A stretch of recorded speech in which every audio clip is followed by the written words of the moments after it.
I had a traumatic experience recently. I went to my 20-year high school reunion, and all the cool and popular people were there, and they looked fantastic. Decades of popular culture had taught me that I'd have some comeuppance, that they would get old, unattractive, and I'd enjoy some Schadenfreude. Schadenfreude, if you don't know, is a German word that means to take pleasure in the suffering of your enemies. Now, to be fair, it's German, so there's probably lots of words in German that mean that exact same thing, but Schadenfreude is the word I know, and I was supposed to be enjoying some, and yet I wasn't. And the reason might be that we've been running a little medical experiment as a society for the past 3 years. See, my entire life, there's been one exercise fad after another. Jazzercise, Taebo, shake weight. On the food side, it hasn't been much better. When I was a kid, you were supposed to avoid fat. Then you were supposed to avoid carbs. Now you're just supposed to avoid food. In general, writ large. Has it worked? Well, let's look at the US obesity rate over time. There it goes, there it goes. Looks like the opposite of my shake weight stock. Oh, hold on, what's happening here? Could something have finally curbed US obesity? Maybe a miracle drug that not only helps you lose weight, but gain economics knowledge?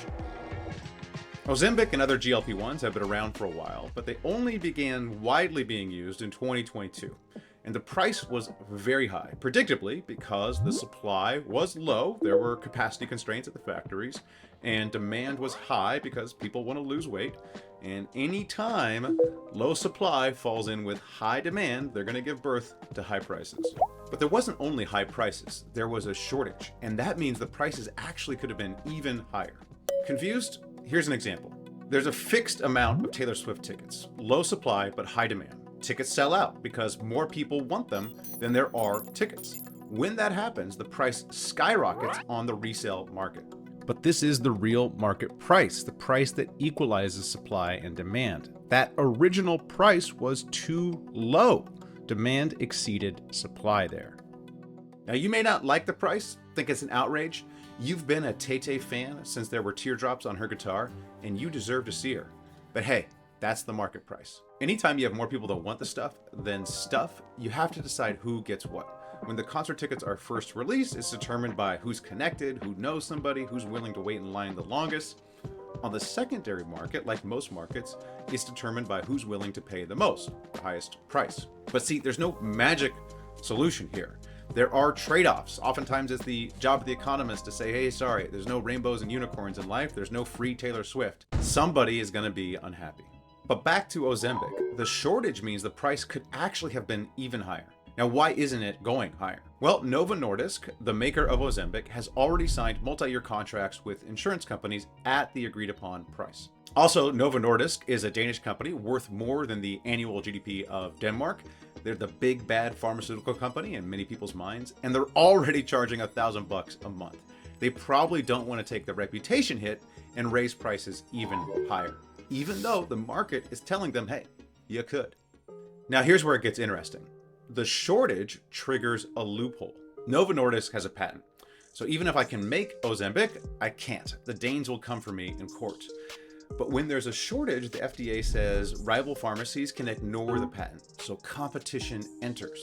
Telehealth companies come in and start selling generic GLP-1s direct to consumers. And they also streamline the prescription process with an online or telephone consultation, making it so anyone can get a prescription.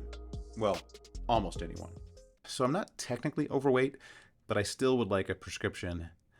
It's for an econ video, so it's not necessarily solving a weight issue, but it would be solving an economic literacy issue for the population. So what happens? Prices only stay high when there are barriers to entry. The FDA and the telehealth companies have removed those barriers. Competition comes in. Supply shoots out. Our supply and demand theory then says the shortage should disappear, prices will go down, and quantity goes up. And indeed, the price went from $1,000 a month to $200 a month, and quantity sold soared. By 2024, the percent of US adults on GLP-1s was at 6%, and 50% at my high school reunion. So maybe you're sitting there saying, awesome, let's get rid of those barriers to entry. Well, again, it's the job of the economist to say it's complicated. There are trade-offs. The reason governments have patents is sometimes they want high prices because the high prices are an incentive to innovate. And 2 recent papers show those high prices are incredibly important. So maybe we want to be a little careful before we just get rid of patents. But what about making prescriptions easier? Removing those restrictions did seem to go fine. Online forums popped up advising people how to get GLP-1s and how to use them. And Novo Nordisk themselves has actually adopted the model, offering direct-to-consumer sales. It's 2025, and the main pharmaceutical companies that make the GLP-1s have ramped up their production, so the FDA has declared the shortage over. The barriers are back, and we'll see what happens. But what has happened is remarkable.